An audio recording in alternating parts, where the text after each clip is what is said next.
Hey guys, this week we're going to be learning about organisms' relationships, and these can be mutual relationships, these can be harmful relationships, but there are three dominant relationships out in an ecosystem. So what we'll be looking at is how can you describe an organism's relationship in a food web as they occur in these ecosystems, like marine life, freshwater, terrestrial, all those ecosystems. So organisms is an individual animal, plant, or single-cell life form. So when I say organism, it's anything that's living, whether it's single-celled or a huge elephant. That's an organism, as long as it's living. A population is a group of individuals of the same species inhabiting the same area. So a population is a group of individuals from the same species inhabiting the same area. Community, like we said before, is an interacting group of various species in a common location. So kind of like your county. So population would be like your home because it's the same of your kin, and then community would be like Estill County, where it's different species in a common location. So a community of living organisms in conjunction with the non-living components of their environment, things like air, water, and mineral, soil, interacting as a system. So like we said before, everything's interacted in an ecosystem, and if you take one thing away, then it throws that ecosystem off, and it can't, it'll either be overpopulated, then that leads to less resources for them to live there.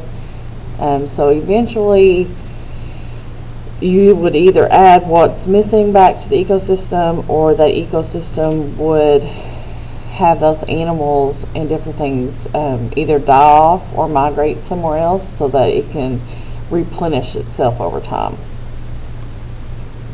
A niche is a habitat supplying the necessary factors for existence. So where they live, like these birds, they live in a certain tree. So when I say niche, I mean habitat. Biotic, we've talked about living or once living organisms in an ecosystem. Abiotic is non-living elements in an ecosystem. So we have talked about abiotic and both biotic. We've looked at producers, which produce their own food or make their own food. Consumers, which gets the energy from eating other organisms. And decomposers, which recycle dead organisms into chemical nutrients used in soil, air, and water. Now we're going to look at predator. So I'm sure you've heard of predator, an animal that naturally preys on others, such as like the cheetah pictured here. And then they have the prey. So predator and prey is an animal that is hunted and killed by another for food. So the prey would be like the deer that's being chased, so that the cheetahs would have food. A second relationship we look at is a host. So an animal or plant in which a parasite lives, like ticks on a deer, or ticks on you, or ticks on a dog. A parasite, so a host is the animal that it lives on, or organism, because it could be a tree or a plant or anything. A parasite is what the organism that lives in or on another organism and benefits by deriving nutrients at the host's expense. So like mistletoe takes nutrients from the tree, just like the tick on the deer takes nutrients and can cause diseases in the deer. So a host is the animal that has a parasite on them, and then the parasite is what does the damage. So we would call this actually parasitism as a relationship. So food web, we've talked about that it's a network of food chains by which energy and nutrients are passed on from one living organism to another. It's multiple pathways. The arrows represent the energy being transferred to the organism. Energy is greatest at the bottom of the food web, then at the top if you're going from the bottom to the top. Now if you're going left to right, the most energy would be at the left, and then the smallest energy at the right. We've talked about the energy pyramid. It's a graphical model of energy flow in a community. Where is the energy's lowest point at, which would be at the top, and where is the population the smallest, which would be at the top. So types of consumers, so some more vocabulary. We have herbivores, which eat only plants. Carnivores eat only meat. Omnivores eat both plants and meat. And then scavengers, which eat bodies of dead organisms. So scavengers would be like your buzzards.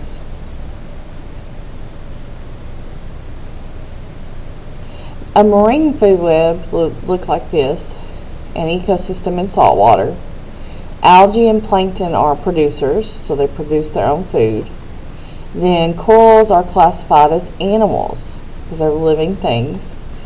And we're going to look at this food web and we'll answer the questions on the next slide. Sorry.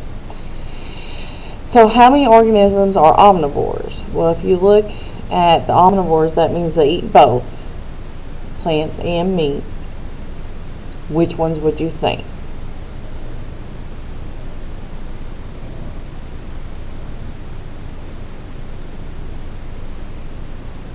Okay, if you said sea turtle, that's correct. If you have said jellyfish, then you are correct. And that's about the only one. So, only two. What does the sea turtle eat? The sea turtle eats crustaceans, it eats sea cucumbers, it eats small fish. What is the top predator of this food chain? It's the great white shark. How many carnivores are present?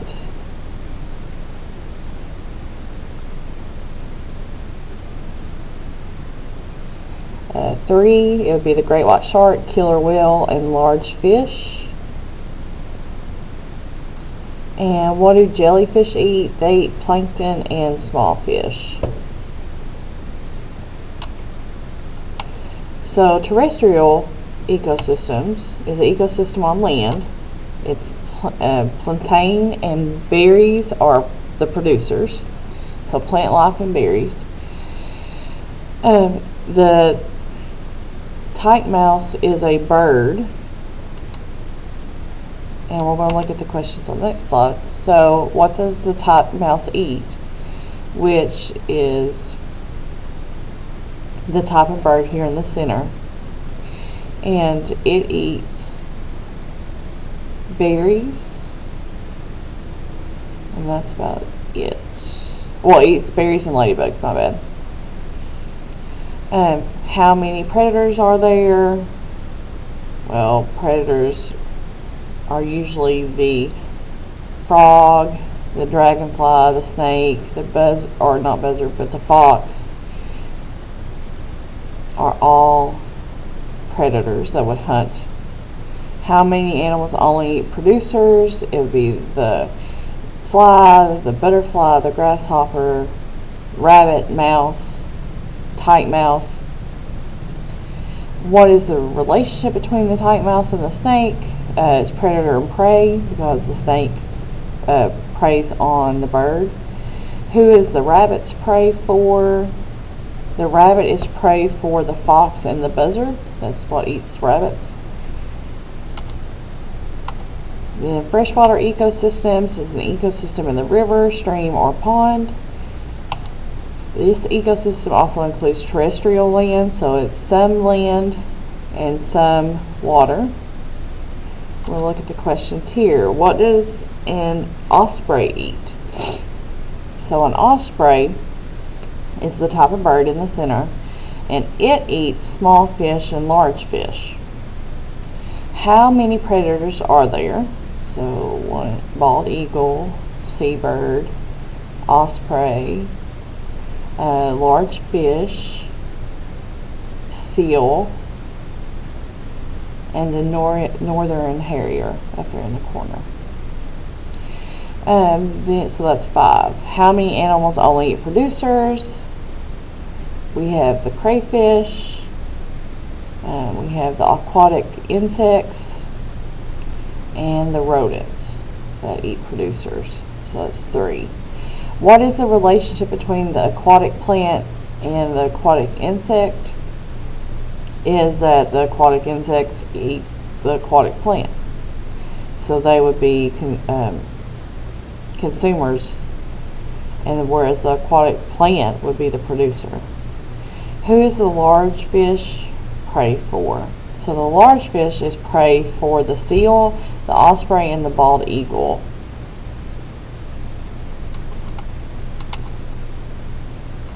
And that is some different types of organism relationships. If you need questions or you have questions this week, please get a hold of me or Mr. Smith. Either one, because we basically work together in our curriculum. Ways you can get a hold of us are email, call the school because we'll be here, or since we'll be in person, we could schedule a Google Meet on Wednesday with you, or Monday and Tuesday for me, because I won't have kids on Monday and Tuesdays. So just email me and let me know that you need help, and I will gladly schedule you in a Google Meet to give you individual help if you need it. But I hope you have a great week, and we can do this.